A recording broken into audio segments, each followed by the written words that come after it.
তো আজকে আমরা বানাবো অ্যারাবিক স্টাইলের চিকেন সালোনা। সালোনা বানানোর জন্য প্রথমে আমরা চিকেনটাকে স্কিন ফেলে দিয়ে এগুলোকে আমি 1/4 করে কেটে নিয়েছি অ্যান্ড চিকেনটাকে ম্যারিনেট করে নিব। প্রথমে হলুদ গুঁড়ো, মরিচের গুঁড়ো অ্যান্ড লবণ দিয়ে ভালো মতো চিকেনটাকে মিক্স করে নিব।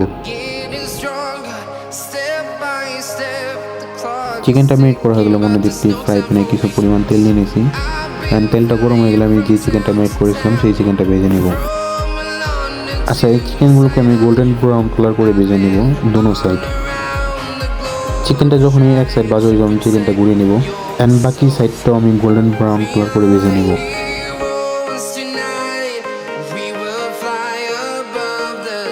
আমার চিকেন ভাজাটা হয়ে গেছে, আমি এখন চিকেনগুলোকে তুলে নেব।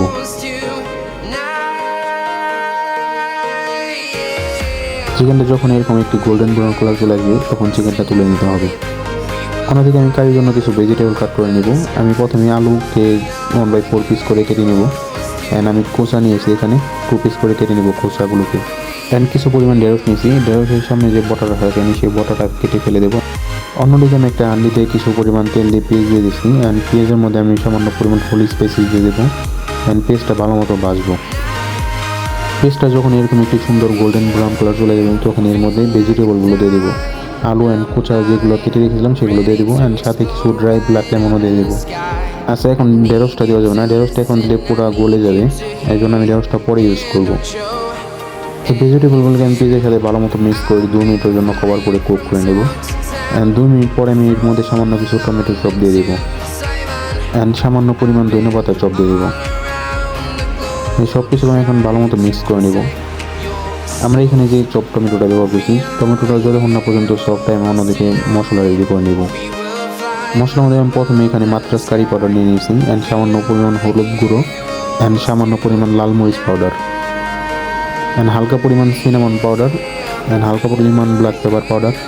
একই সাথে আমি হাফ চামচ ধনিয়ার গুঁড়ো অ্যান্ড হাফ চামচ জিরা গুঁড়ো নিয়ে নিয়েছি অ্যান্ড হালকা পরিমাণ চিকেন পাউডার ব্যবহার করব।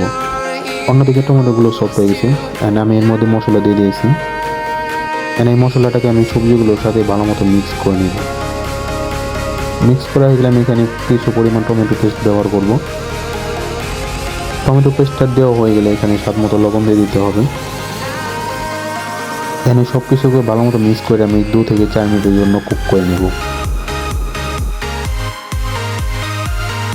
2 থেকে 4 মিনিট পর মশলা রেখে যখন এই তেলটা ছেড়ে দেবে আমি তখন এর মধ্যে পানি অ্যাড করে দেবো। পানিটা দেওয়া হয়ে গেলে আমি এটাকে কভার করে 5 থেকে 7 মিনিটের জন্য কুক করে নেবো অ্যান্ড 5 থেকে 7 মিনিট পর যে চিকেনগুলো ভেজে রেখেছিলাম সেই চিকেনগুলো আমি এখানে দিয়ে দেবো অ্যান্ড চিকেনটাকে সবজির সাথে ভালো মতো মিক্স করে নেব। খেয়াল রাখতে হবে যাতে চিকেনটা ভেঙে না যায়।